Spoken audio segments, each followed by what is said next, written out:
이 시간 모압의 교만이라는 제목으로 하나님 말씀 전하겠습니다. 예레미야서 끝부분은 열국을 향한 하나님의 말씀이 선포되고 있습니다. 택한 백성이자 청중인 이스라엘에게, 그리고 이곳에 모인 우리에게 하나님의 스케일이 얼마나 큰지, 하나님이 얼마나 크신 분인지 본문 말씀을 통해 확인할 수 있습니다. 여러분, 여호와 하나님은 이스라엘의 하나님이십니다. 그런 하나님은 결코 이스라엘만의 하나님은 아니죠. 하나님은 역사의 주권자여 열국을 다스리시며 통치하시는 분입니다. 열국에 대한 예언의 말씀은 46장에서 51장까지 나옵니다. 총 10개의 나라가 등장하는데요, 대부분 우리가 한 번쯤 들어본 이름입니다. 애굽 블레셋, 모압 암몬, 에돔 다메섹, 게달과 하솔, 엘람 바벨로니아입니다. 오늘 본문 48장은 모압에 대한 예언의 말씀입니다. 모압에 대한 예언은 다른 열방과는 다르게 특이한 점 두 가지가 발견되는데요. 첫 번째로 예언의 분량이 많습니다. 긴 구절입니다. 그리고 또 한 가지는 모압 지역의 도시와 지명이 많이 나온다는 것입니다. 48장은 다른 나라에 비해 상대적으로 내용이 많습니다. 47개 구절 모두가 모압에 대한 내용입니다. 예레미야뿐만 아니라 이사야, 에스겔 등의 성경의 다른 선지자들도 모압에 대한 예언을 비중 있게 다루고 있습니다. 사실 이 나라 규모가 컸던 것은 아닙니다. 고대 군동이라는 역사 속에서 이들이 차지하는 입지나 영향력은 결코 크지 않았습니다. 그럼에도 성경은 다른 열국에 비해 상대적으로 이 모압에 대한 많은 내용을 담고 있습니다. 또 한 가지는 특이한 점은 많은 지역의 이름이 나오는데요, 48장에서만 총 25개의 지역과 도시 이름이 거론되고 있습니다.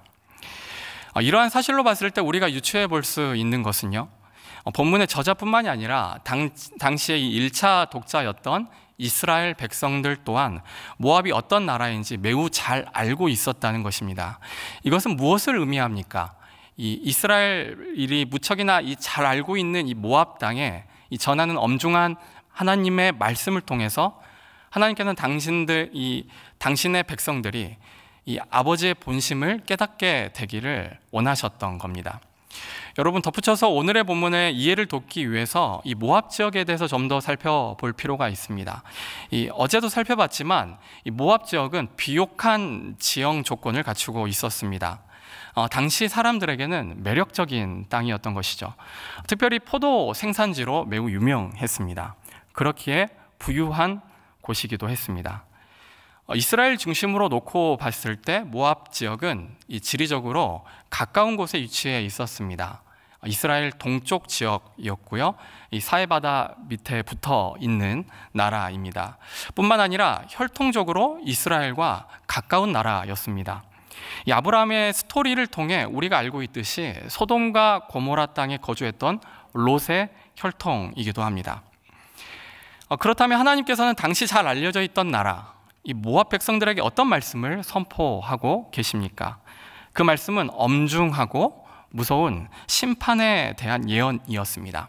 그 심판의 내용은 모압이 특별한 예고 없이 순식간에 완전히 파괴될 것이라고 그렇게 말씀하고 있습니다. 이 모압의 파멸은 임박해 있으며 슬픔과 탄식이 기다리고 있다고 말씀합니다. 이 역사가 요세푸스의 기록에 의하면 모압은 BC 6세기경에 실제로 느부갓네살에 의해 멸망당했다고 전해지고 있습니다. 여러분, 모압은 왜 이와 같은 심판을 받게 되었습니까? 그것은 모든 열국 심판이 대부분 그랬던 것처럼 우상숭배 그리고 교만 때문이었습니다. 모압은 이스라엘과 같은 피를 나눈 족속이지만 여호와 신앙을 따르지 않고 그모스 신을 따르며 우상숭배했습니다. 그모스 신에게 인신제사를 드리는 악행을 저질렀습니다. 그리고 그들은 또한 교만했습니다. 11절 말씀에 보면 그들은 하나님이 아닌 자신들의 업적과 보물을 의뢰했다고 말씀합니다. 사실 이 말씀에는 교만에 대한 신학적 해석이 포함되어 있습니다. 여기서 말하는 교만은 단순히 타인을 무시하거나 잘난 척하는 등의 이 교만한 성품이나 기질에 대한 것만은 아닙니다. 그들이 하나님을 의지하지 않는 것이 교만이라고 말씀합니다. 하나님을 온전히 의지하지 않는 모든 행동을 교만이라고 말씀하고 있습니다. 여러분, 우리는 오늘 본문을 이와 같은 흐름과 맥락에서 살펴보아야 합니다. 우리가 읽은 26절 말씀을 보면 하나님께서는 우상 숭배와 교만에 빠져 있는 이 모압을 하나님은 취하게 하겠다, 그리고 조롱거리가 되게 하겠다라고 말씀하십니다. 26절 말씀입니다. 제가 읽겠습니다. 모압으로 취하게 할지어다. 이는 그가 나 여호와를 거스려 자만함이라. 그가 그 토한 것에서 굶으로 조롱거리가 되리로다. 여러분, 하나님께서는 먼저 그들을 취하게 하신다고 말씀합니다. 취한다는 것은 스스로 통제가 불가능한 상태가 된다는 것이죠. 그들이 더 나아지려는 의지조차 사라지게 하겠다고 말씀하는 겁니다. 자신이 지금 무슨 일을 하고 있는지조차도 모르게 하겠다는 것이죠. 그들을 교만하게 만들었던 유리한 지형 조건과 이 비옥한 토지, 그리고 거기서 나오는 포도주 산업, 이러한 것들이 주는 그 풍성함은 이 모압의 자랑거리였습니다. 그런데 아이러니하게도 그들의 자랑거리가 그들의 수치와 조롱거리가 될 것이라고 말씀하고 있는 겁니다. 이어서 그들의 심판을 받을 이유를 하나 더 언급하고 있는데요. 27절 말씀입니다. 내가 이스라엘을 조롱하지 아니하였느냐? 그가 도적 중에서 발견되었느냐? 내가 그를 말할 때마다 내 머리를 흔드는도다. 여러분, 모압은 이스라엘을 조롱했습니다. 이스라엘이 아스루와 이 바벨론에 의해 망할 때 마치 도둑이 현장에서 잡혀서 수치를 당하는 것처럼 그렇게 이스라엘을 이 모압이 조롱했다는 것입니다. 이스라엘이 모압 사람들에게 큰 해악을 끼치거나 원한 관계에 있어서 그랬던 것이 결코 아닙니다. 그런데 모압은 교만했고 이스라엘을 보며 분노했으며 이스라엘을 조롱하기까지 했습니다. 여러분, 이것은 단순히 다른 민족이 아니라 특별히 선민 이스라엘을 조롱했기 때문에 모압이 심판받았다, 그런 말이 아닙니다. 사실 이 땅 모든 민족이 소유한 모든 힘과 부는 누구의 것입니까? 바로 여호와에게서 나왔습니다. 그럼에도 자신의 힘과 풍요로움을 믿고 다른 나라를 업신여기는 것, 다른 나라를 조롱하는 것은 하나님을 거스르는 교만임을 우리는 여기서 깨달을 수 있습니다. 여러분, 모압이 심판을 받은 이유는 자명합니다. 우상 숭배 그리고 교만 때문이었습니다. 여기서 우리는 한 가지, 이 하나님께서 이스라엘을 심판하신 이유를 한번 떠올려 보아야 합니다. 이스라엘은 왜 심판을 받았습니까? 이스라엘을 심판하게 된 더 특별한 이유와 제약이 있었기 때문입니까? 여러분, 이스라엘 백성들은 모압과 결코 다르지 않았습니다. 이스라엘도 그들의 업적과 보물을 의지했기 때문이었습니다. 이스라엘도 세상을 통해서 평안과 이 안식을 누리려고 하다가 하나님의 심판을 받았습니다. 모압이 저지른 악행과 똑같은 패턴으로 죄를 지은 것이죠. 그렇다면 같은 조상의 핏줄을 이어받은 모압, 이스라엘과 근접해 있었던 모압은 이스라엘의 심판을 바라보면서 어떤 생각이 들어야 맞습니까? 그들은 이스라엘을 비웃고 조롱하는 것이 아니라 반면교사를 삼았어야 맞습니다. 역사를 통해 배우고 돌이켰어야 했습니다. 이스라엘의 심판과 멸망을 보면서 하나님을 두려워했어야 맞는 것이죠. 그런데 그들은 오히려 이스라엘의 심판과 멸망을 보면서 이스라엘을 조롱하고 이스라엘을 이리 말을 할 때마다 머리를 흔들었다고 그렇게 말씀합니다. 비웃었던 것이죠. 그들은 이스라엘을 업신 여겼습니다. 여러분, 이것은 무엇을 의미하는 것일까요? 모압은 여전히 자신들의 죄가 무엇인지 잘 모르고 있었다는 것입니다. 무엇이 죄인지도 모르고 있었기 때문에 이스라엘 백성들을 보면서 조롱하고 머리를 흔들었던 것이죠. 이것이 바로 말씀을 통해 고발하는 모압의 교만이었습니다. 여러분, 오늘 이 아침 하나님께서는 저와 이 여러분 또한 모압과 같은 모습으로 살아가고 있지는 않은지 돌아보기를 원하십니다. 조롱하고 머리를 흔든다는 것은 당을 지어서 수근수근 한다는 것을 뜻합니다. 사람들은 무리를 지어서 누군가를 비웃고 험담하는 것을 때때로 즐깁니다. 이것이 우리 인생들이 스스로 어떤 잘못을 하고 있는지도 모른 채로 누군가를 비웃고 험담하는 행동, 누군가를 조롱하고 판단하는 행동들, 이것이 우리의 불편한 자아상일 때가 많이 있습니다. 여러분, 우리는 성경을 통해서 하나님께서 교만하다 말씀하신 이 마음, 남을 조롱하고 비웃는 마음, 그 출발점이 되는 이 판단하는 마음을 좀 더 면밀히 살펴볼 필요가 있습니다. 사도 바울은 로마서 2장 1절에서 남을 판단하는 것에 대하여 이렇게 말씀합니다. 로마서 2장 1절 말씀입니다. 그러므로 남을 판단하는 사람아, 물론 누구든지 내가 핑계치 못할 것은 남을 판단하는 것으로 내가 너를 정죄함이니 판단하는 내가 같은 일을 행함이라. 여러분, 나 자신의 죄를 알게 되면 남을 판단할 수가 있을까요? 아니죠. 판단할 수가 없습니다. 왜냐하면 내가 판단하려고 했던 상대방의 이 연약한 모습이 내 안에도 있기 때문입니다. 그러나 여러분, 자신의 죄를 모르면 자꾸 판단이 나오게 됩니다. 우리가 누군가를 판단하는 이유는 나는 저 사람과 다르다는 것이죠.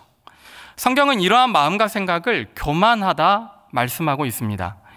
여러분, 우리가 말씀을 묵상하면서 기도할 때 나 자신도 모르게 교만한 행동을 하고 있었던 것은 아닌지 돌아볼 수 있기를 원하십니다.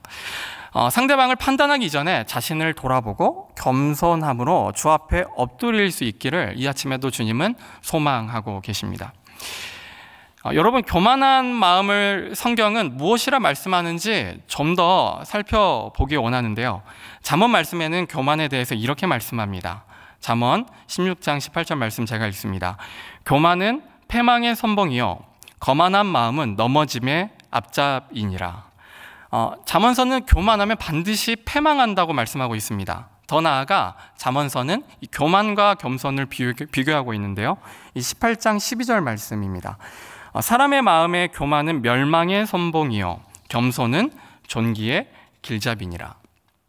성경은 우리에게 분명하게 알려줍니다. 교만하면 반드시 패망하지만 겸손하면 존귀하게 하신다는 것입니다. 그리고 한 기독교 칼럼에서 교만과 겸손에 대해서 이렇게 정의하는 것을 읽은 적이 있습니다. 교만은 다른 사람의 죄를 보고 견딜 수 없어 하는 마음입니다. 겸손은 나의 죄를 보고 견딜 수 없어 하는 마음입니다. 여러분, 교만의 속성을 살펴보면서 우리는 깨닫게 하는 것은 우리가 교만할 때는 항상 하나님이 커 보이는 것이 아니라 나 자신이 커 보인다는 겁니다. 오늘 본문은 하나님이 얼마나 크신지를 모르고 우상숭배하는 이러한 행동들, 그렇게 하나님을 의지하지 않는 모든 행동들은 교만하다고 말씀하고 있습니다.